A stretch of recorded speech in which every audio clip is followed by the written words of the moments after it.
나 진짜 미쳐버릴 것 같아. 전세 보험 사고에서 이렇게 쥐어 털리고 있는데 이거를 왜 가만히 냅두는 거야? 나 진짜 이해할 수가 없다. 이렇게 말씀을 드리겠고요. 이게 1년에 5조짜리 거의 4조짜리 금융 스캔들인데 이거 왜 이렇게 조용한지 전 진짜 아예 이해가 안 되고, 근데 집을 100채, 500채, 그다음 뭐 1000채 이렇게 집을 산 사람들이 지금 사고가 난 케이스가 많잖아요. 잡았더니 100몇십 채. 이게 말이 되는 채수냐고. 100몇십 채.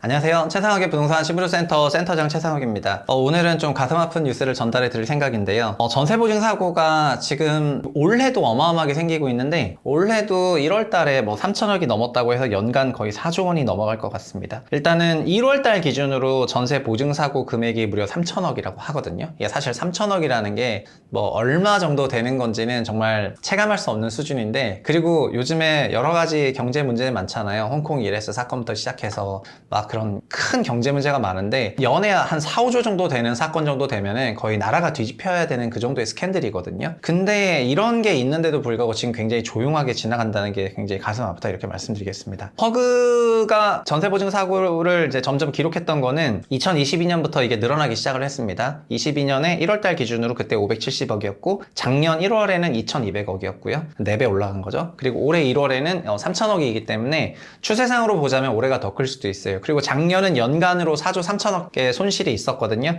그래서 주택도시보증공사는 자본금이 5조짜리 회사야. 5조짜리 회사인데 4조 3천억이 다 손실은 아니지만 그 사고액이 4조 3천억이 됐기 때문에 4조 3천억 사고 내가지고 만약에 반을 못 받았다. 2조 1,500억이 로스라는 거잖아요. 그럼 당기순이익이 그렇게 반영돼버리면 자본금이 그냥 완전 날아가는 거 아니겠어요? 그래서 주택도시보증공사는 작년에 국감 때 완전 쥐어 털리게 되는데, 전세보증 사고액이 이렇게 큰데 자본금이 완전 삼각될 것 같으니까. 그리고 우리가 전세 보증을 가입한 그 총 가입 시장 규모가 얼마냐면은 이게 지금 200조 좀 안 되는 170조 원 되거든요. 170조 원인데 여기서 사고율이 2% 좀 안 돼요. 2% 좀 안 되는데, 그러니까 사고율이 2%면은 170조 기준 2%면 3조 4천억 터지는 거잖아요. 지금 사고율이 얼마냐면은 사고율이 1.6%로 나오는데, 러플리 이게 계속 올라가고 있으니까 2% 사고율로 보고 보증금 200조라고 보면 1년에 4조씩은 계속 터지게 되어 있어요. 그러면은 1년에 4조씩 터지는 거를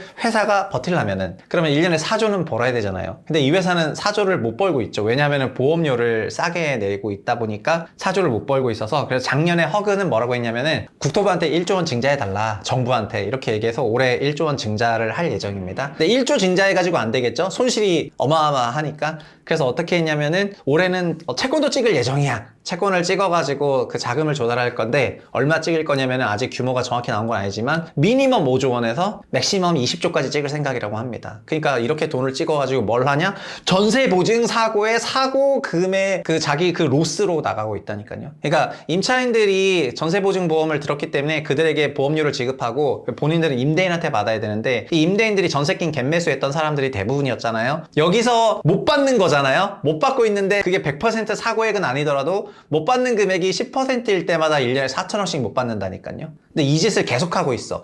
그러면서 돈이 모자라니까 자본금 증자하고, 그리고 이제 자본금 증자로도 안 되니까 채권 찍는다는 거잖아요. 그래서 우리나라에는 공사가 발행하는 채권은 한전채가 제일 컸는데, 단언컨대 이제 한전채보다 허그채가 더 커.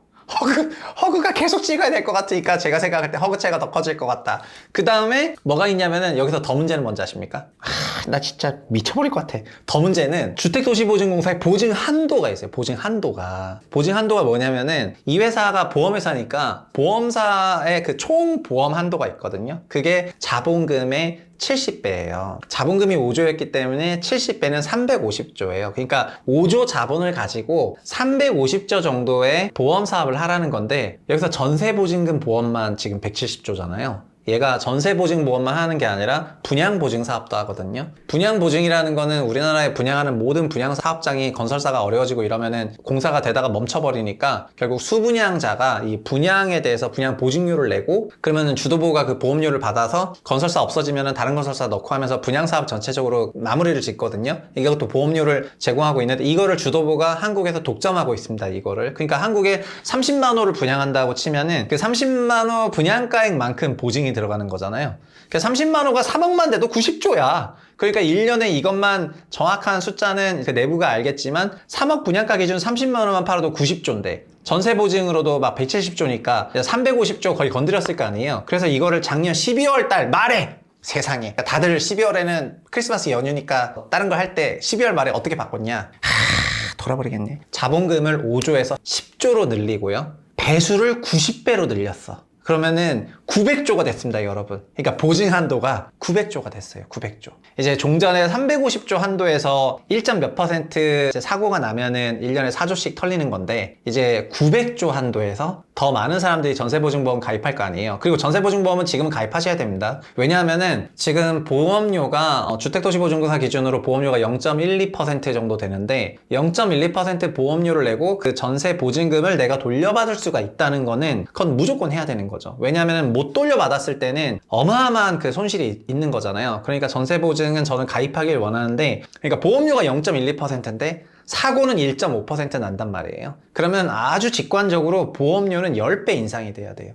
보험료가 한 1.2% 정도를 받아야 사고 1%를 커버 칠 거 아니에요. 실제로는 보험사들이 돈 번 이유는 사고율보다 보험료액이 더 크기 때문입니다. 그러니까 전체 사고 나는 퍼센티지는 뭐 예를 들어 암보험이다.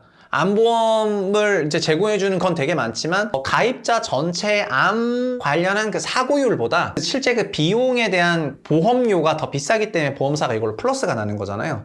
보험사의 마이너스는 실손밖에 없죠. 자동차 보험이 기본적으로 다 플러스니까요. 근데 주도보 기준으로 보면은 주도보도 보험료는 0.12% 받고 있는데 사고율은 지금 1.5%씩 나고 있으니까 내리 마이너스여가지고 적당히 마이너스면 상관없는데 이 시장이 200조 시장, 300조 시장 나중에는 합산 얘네가 900조 보증한다고 하니까 전세 보증보험만 한 500조 가입하려나요? 그러면 한 500조 정도 커버했는데 여기서 사고율이 여전히 1.5%면 1년에 막 2%면 10조씩? 1년에 10조씩 날려야 돼? 그럼 채권 계속 1년에 수십조씩 써야 됩니까? 와, 나 진짜 하여튼 이런 것 때문에 지금 이 올해 1월 달에도 3천억의 보증사고가 났다는 거가 이 3천억 전체가 손실은 아니지만 상당한 손실을 예고하고 있는 그런 상태예요. 지금 23년 같은 경우에 그 주도보가 대입변제한 금액이 4조 3천억인데 대입변제가 그러니까 먼저 사고 터졌는데 보험료를 납입자한테 주고 그다음에 내가 이거 받을게 해서 임대인한테 청구하는 게 4.3조인데 22년에 1.1조였어요. 이게 그러니까 3배 넘게 늘어난 거고요. 21년도에는 5천억이었어. 20년에는 2천억. 그 전에는 500억 이런 식이었거든요. 그래서 500억일 때는 1년에 이 사업으로 허그가 한 5천억 정도 번다 치면은 500억 2천억일 때는 플러스 사업이었는데 22년부터 마이너스가 났겠죠. 23년은 폭발적인 마이너스, 24년 올해도 역시 작년보다 더 크기 때문에